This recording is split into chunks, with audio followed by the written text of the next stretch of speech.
This manga is trash. I'm just kidding. Or am I?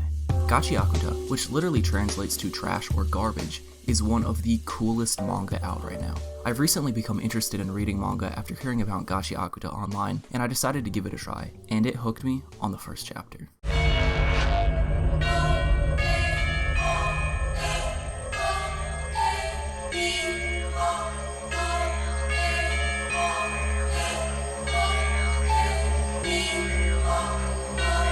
This story is beaming with potential, and it shouldn't take much to make it blow up. Just a good anime adaptation would work wonders. Kei Urana, the writer and artist behind Gachiakuta, originally worked as an assistant on Fire Force until it ended in 2022. In February of last year, she took that opportunity to create her own manga, and 1 year later, we've gotten 46 chapters of peak content. You can tell she's got some serious talent when it comes to the artwork in this manga. Especially for a weekly series, these panels are actually incredible. The landscapes, dynamic action scenes, and pure rage truly brings the story to life. The story starts off with an orphan boy named Rudo, who is obsessed with trash. He's known as the Trash Vandal, as crazy as that sounds, and is actively hunted down for stealing garbage from the wealthy side of town. As the son of a murderer, he's a member of the slums, where everyone is a descendant of criminals who were originally banished there. During his childhood, his hands were severely beaten by his parents, leaving deep scars and discoloration from his fingertips all the way up to his elbows. They're wrapped in bandages and covered with gloves just to soothe the chronic pain.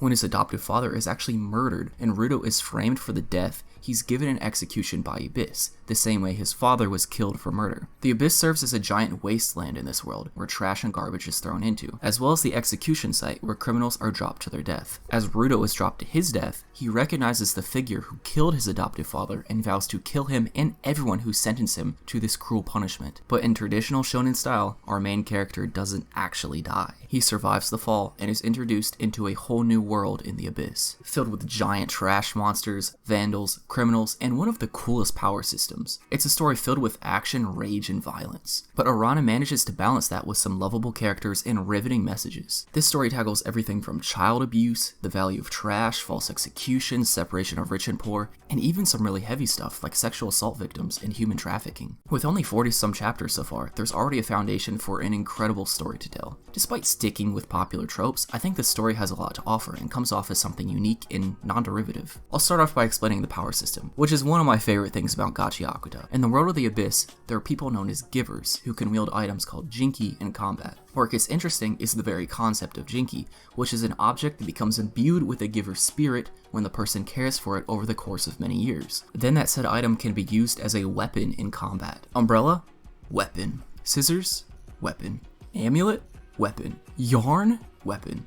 Hell, even a keyboard is used as a weapon in this manga. The best jinki is Rudo's gloves, which gives him the power to turn everything he holds into its very own jinki. In a world full of trash and random garbage scattered everywhere, he has quite literally infinite choices of weapons. Most jinki also grant the user a unique ability that grows stronger the more it's cared for. And seeing these cool powers in combat along with the incredible artwork makes the action sequences super hype. For an up-and-coming battle manga, Gachiakuta ticks off all the right boxes. With the latest arc finally wrapping up, there's a lot of ways the story can go, with Rudo's dad potentially being alive in the Abyss, the revelation of angels who can cross into the world above, and the new series Jinki. And the other aspect of the manga I really appreciate are the characters. The character designs are super creative and everyone's personality shines really well. So far my favorites are Engine, Zonka, and Grease. The cast size is balanced really well. There's enough people to keep the story interesting without bloating it with too many characters to keep track of. And finally, the world building is already awesome in such a short period of time. We've got plenty of cool locations like the Cleaner's headquarters, Canvas Town,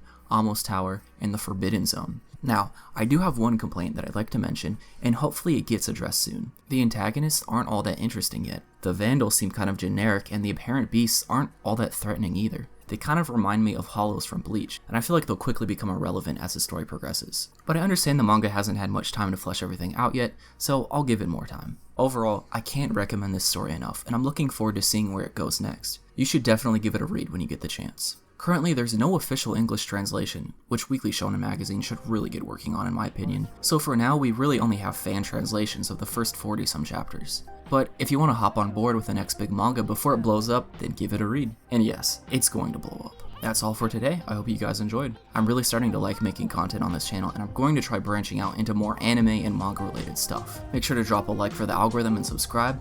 We're on the road to 200 subscribers, which is actually crazy. If you have any video ideas you want me to do, then make sure to comment it down below. Thanks for watching, boys.